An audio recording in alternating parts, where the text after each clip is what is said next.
to start this one. Oh, and I thought Hampshire had a good start. He got absolutely water blasted by Alex Martin, who's down to the inside. Oh. And one rider down, and Shane McElrath going to grab the whole shot. Martin on that Suzuki holds upright. He is in second, going for it with McElrath.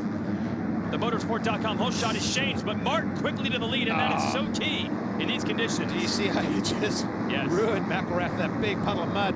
Vision right now is critical. Probably could have thrown that in the keys to the moto. You want to be out front so badly. You will not see riders so desperate to find some clear real estate right now, like Alex Martin did. Oh, and he goes down! Oh, and he throws it away. He's going to go from probably first to last here. McElrath back up front, and somehow Hampshire survived getting blasted. Goggles being thrown by riders. I didn't even see who that was. It was about 5th place, opening lap, throwing goggles. Wow, this is going to be a nightmare for a lot of these guys. Certainly nightmare scenario for Alex Martin here on the JGR Yoshimura Suzuki. Hampshire, who got blasted in that first turn, was third, and then with Martin going down, is up to second. And Shane McElrath, always a good starter, maybe better than ever now that he's on this Monster Star Racing Yamaha. He had 2 good starts last week at this track. When he hits that bank, you can just see the front glides away, just a little bit slick. They use the machinery sometimes to just... Whoa! Oh, and he stalled. He stalled the bike, and that's going to put Cameron McAdoo to the lead. So 2 riders with problems on lap 1, and McElrath is getting antsy here because he can't get the Yamaha to refire. He's hitting the electric start button now, trying to get the bike to neutral. These things usually start very easily. So is the weather, the heat, something's playing a factor, but another twist of this tail. And a difficult position for Hampshire. He wants to make the pass. He might have the speed to make the pass, but he can't take on this route. Here we go. There it is. Got the opening. That's all it took was that mistake. And McAdoo made the same mistake last time around. Just RJ wasn't quite close enough, and he's going to be going, yes, thank you. This is what I wanted. See McAdoo? He wasn't checking out to his right. He was trying to avoid getting just a face full of muddy water. Still watching Dylan Ferrandis here. Shout out to our camera crew for figuring out who is who, considering they're all totally covered. Oh. And that is McAdoo. So McAdoo on the right, and Ferrandis trying to get by, and he does it. Wow, Dylan Ferrandis, as you said, making up time in chunks and now passing as well. I just want the people at home to have a look at Ferrandis' lines and what he does. It's not always the most obvious how different it is, but he does subtle things, and at times you can see, oh yeah, he just stays out of all the deep stuff. But if you talk about a creative rider, you have to put Dylan Ferrandis in that conversation. And right behind him, another rider in the same career path, but going down in the same path in the racetrack, Chet Lawrence. And Lawrence has got to hope that bike starts. Yeah, all these guys are having a bit of a tough time, even with the electric start. Or is he just having a tough time trying to get his balance? Are we seeing some steam a little bit? That will happen just from the bike being stationary. It'll start getting hot like that. This is a heartbreaker for Chet, who cannot get the bike started. And the fact that it going through his corners with the gas wide open, just clutching. Alex Martin, oh no, he had climbed up to 5th and he can't get his bike up. It's getting, see what I'm saying? It's getting sticky, so it's like a suction cup now. I've had that before. You cannot pick it. The bike will suction to the mud. See, if it was still raining, you'd pick it up a lot easier. But he's just saying, and his team are telling him, we can't give you outside assistance, bud. We have another rider, I'm trying to figure out what the number is, who is also gone down. He's asking the doctor for some help. The doctor's like, unless you've got an injury, bud, there's nothing I can do for you right now. Without goggles for most of the race, in as bad a conditions as you could possibly expect, RJ Hampshire holds on and wins a muddy first moto here at Loretta's. Yeah, look at that. You see what that meant to him. That was a tough one. Solid ride for Ferrandis. Revs are up. Gate is down. Let's see how Tomac does. He was a little ways out there, but whoa, just gets roosted. Freddie Nord, who had the first moto hole shot a week ago, almost had it this time. Oh, on the number 31. Now it's Justin Barsha to the lead. That looked like a Husky rider. I'm not sure if that was Anderson that went flying down the first turn, but it looked like someone went down pretty hard. Barsha with the motorsport.com hole shot and immediately gets bogged down. And did Chase Sexton stop the motorcycle and pull a tear off while running second? He did. He did, definitely did. You don't see that very often. Unbelievable. It was Jason Anderson who was down. So our first moto winner from a week ago now down in the mud.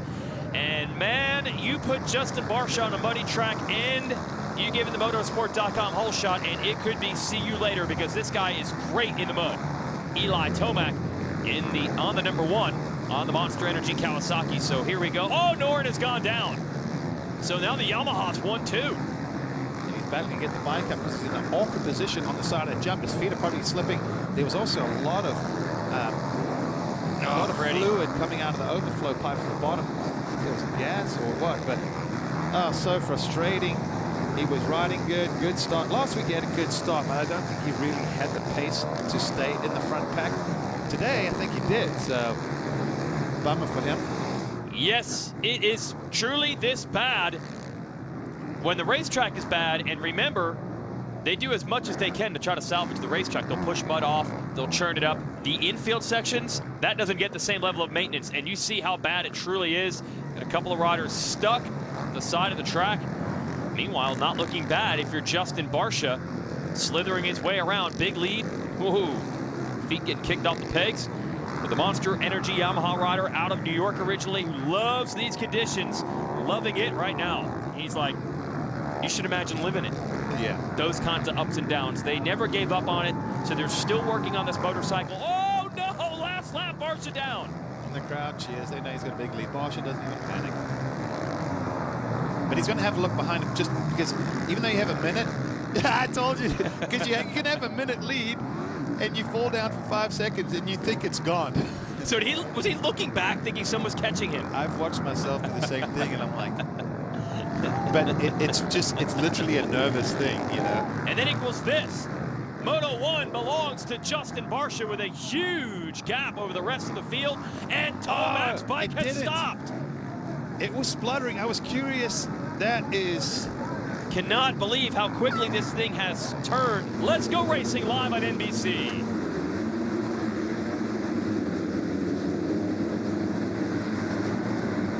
And Alex Martin again on that yellow Joe Gibbs Racing Suzuki is going to grab your motorsport.com hole shot. And he's got Shane McElrath, who's had great starts in every race this year, right with him. A drag race to the stripe. And this time McElrath will actually get around Martin.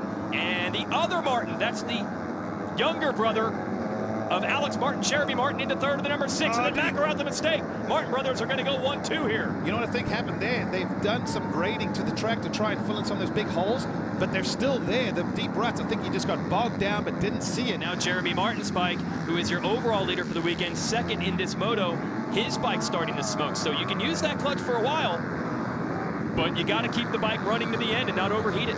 Well, I've noticed a bit of a trend. It looks like a lot of the Geico Hondas are smoking a little bit, and it could be a few things. Maybe all the riders are a little heavy on the clutch.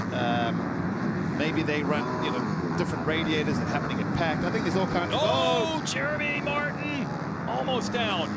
That's a lot of strength there to wrestle that bike straight. You know there's some nervous guys wearing Geico Honda shirts in the pit area right now as we see all the bikes coming by. Yeah. And they said really it's just a bit of a derailment that happened there mentally, so just getting his head straight and getting on with the job in hand. Sure. Mental is a huge part of this game, but right when you were chatting there, Will, Hartraft's bike came to a standstill. We saw Ferrandis go around him. That bike was smoking heavily, and it quit. We had a good battle with the Yamaha teammates. Ferrandis, see a little glimpse of the red number plate. That is Dylan Ferrandis, your series leader. He has caught the 12 of Shane McElrath, and behind them, another teammate of theirs, Justin Cooper. So a 3-rider Yamaha battle. That is for 4th, 5th, and 6th. Oof. That's McElrath going on a wild ride. You got McAdoo. Oh, wow, they've caught McAdoo. That is the 3rd-place rider, and they passed him. McAdoo looking down on his green machine. And he's going to get passed, I believe, by Ferrandis here on the inside. Ferrandis is like, I got to go, man. Yeah. I want this. But... oh, Ferrandis tried to jump into that section, and that did not work out. He faced it. You know what probably happened? He probably spun off the face because, like I was saying, that hard base is getting really slick. And Ferrandis pouring out. Notorious for being hard on the clutch, is probably being hard on the clutch right now, and you're seeing that smoke increasing with steam. McElrath up to 3rd. As you saw the exchange get around McAdoo, then Ferrandis tried to pass McAdoo on the inside, didn't work in his favor. He's still 5th in this moto. And behind him, you got Cooper, Robertson, Hampshire has climbed up to 8th place. And that would give him 4th overall. Nice recovery from Hampshire after being 27th in the first lap. We're still watching Jeremy Martin, who is your overall race leader right now, if the bike finishes. But Alex Martin does it. He wins the second moto in the mud at Loretta Lynn's. That was cool. That was impressive. Happy for him. I think it's fitting to say, seeing as where we're at, he won by a country mile. Oh, nicely done. Yeah, that's the Troll Train. The Martin brothers are two of the shorter riders out here. They call Alex Troll. The Troll Train chugs to victory. And even better for the Martins, it looks like Jeremy is going to be your overall winner for the weekend. A 3rd in Moto 1, a 2nd in Moto 2. I don't see steam coming out. Hopefully that doesn't mean it ran out of coolant. Hopefully it just means it's no longer overheating. And Jeremy, there's a little puff, looking to take that thing home and close up the points on Dylan Ferrandis, who'd be in for a summer-long title fight over a 9-round championship with Martin and Dylan Ferrandis, 2 riders who have won a lot of titles, a lot of races. Man, this track is tough, even when you're not pushing it. Give me the chicken flag. Give me the chicken flag, please. All right, one turn to go. And Jeremy Martin, for the first time in over 2 years, is an overall winner in Lucas Oil Pro Motocross. He knows it. He knows it. Let's go racing for the final time today from Loretta Lynn's ranch.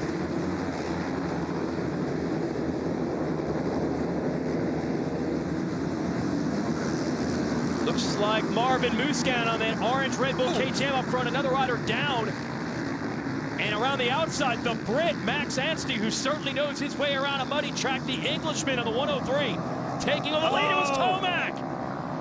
That is going to make this a long moto for Tomac. That is not what he needed. Yeah, he pulls the tear off. And then, he clips the back of his teammate. I think Cianciarulo was also pulling a tear off. Yeah. Slowed down a little bit, and Eli's got to be so frustrated as Musquin and Anstey battling for the lead and just Roosty covering everyone else. Anstey going for the big triple jump. Storyland in the back of the racetrack. He wants the lead from Musquin. Well, this may be the American Motocross National Championship, but we got a Brit and a Frenchman out 1st and 2nd, so all the top riders from around the world come to the series. And Anstey fights right back. We now have him in 8th on the number 1. So he has passed 32 riders in 9 minutes. A 30-minute and 2-lap race. That's pretty impressive, but then, you know, we've sort of come accustomed to seeing Tomac have those sort of rides. And when he's riding like he is now with that extra aggression, a little chip on his shoulder, he's frustrated. I mean, he's the 3-time defending champ, oh boy. And he already had some smoke coming out. And this is relatively early in the race. We're only 10 minutes in. Look at him powering through that stuff. So Eli, a big, strong, physical rider. That's a pass. That's Joey Savacci. He just got around. That's on the lead lap. So that'll move Tomac to 7th. Now, Osborne told you his story. They could not get the bike to start for qualifying today. He had to go into the B group. The riders that have not scored series points in practice with them made it in. That had to be heart-stopping drama for that team.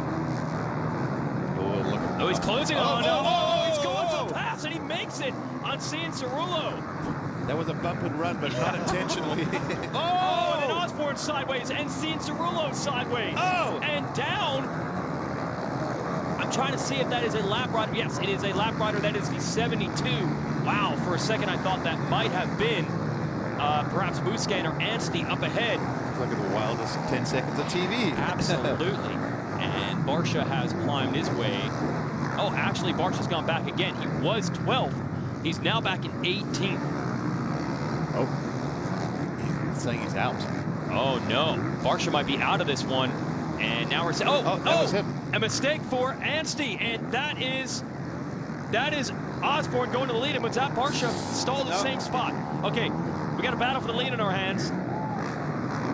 And Osborne now has it. He's taken the moto lead from Anstey in the mud. Oh, and Anstey's bike is unbelievable. It's starting to smoke pretty heavy. Everybody having looking. Yeah, I wonder if he's losing power. Because he's looking down like, is it steaming? But he's got a totally different issue, in my opinion. Yeah, so Anstey is still your leader, but a lapper in front of him goes down just out of the screen, and then he ends up getting stuck behind the lapper. Yeah, this is Osborne here on your left, and then there's Anstey stuck. Yeah, so the lapper fell in front of Anstey. Anstey had nowhere to go. He had to stop. Usually that's when things do happen. So, oh no, Tomac is stopped again. Tomac is stopped just like I said happened in Moto 1. Now in Moto 1, he had lapped so far into the field because it was the very last lap. He ended up 9th. But now it's 2 laps to go. There is more time for everyone on the track to keep circulating. Or unlap themselves. And unlap themselves and put him further down in the results. This is the disaster for the 3-time champion. Who would have thought 4 motos in the series, 2 DNFs, no moto wins. Now feet up the pegs for Osborne, dragging through the ruts. What a charge from Musquin here with a few turns to go in the final lap. This could change it overall dramatically right here. He's got a couple shots. The sandy section coming up. If Marv is really good through there, Osborne's going to be nervous. That bike has got to be down a horsepower. Can Marv do it? He puts his foot down. That hurts him. It would be a 6-point swing if Musquin can make the pass, and that would be enough for the overall. Musquin is there, but there's now only 1 turn to go. Does Osborne have enough power left in that bike to hold him off? Final turn. In improbable circumstances, Zach Osborne wins Loretta's again. Wow. I cannot believe what has happened this weekend. I cannot believe it. You know, Marv just put himself on the podium, and if he had passed Osborne, would have won the overall. Yes. He almost went from 4th overall to 1st on that last lap. 2 in a row for Zach Osborne. He backs up his first 450 win with his 2nd, and they congratulate Anstey, who's got to be happy to get a moto podium here on his HEP Twisted Tea Suzuki.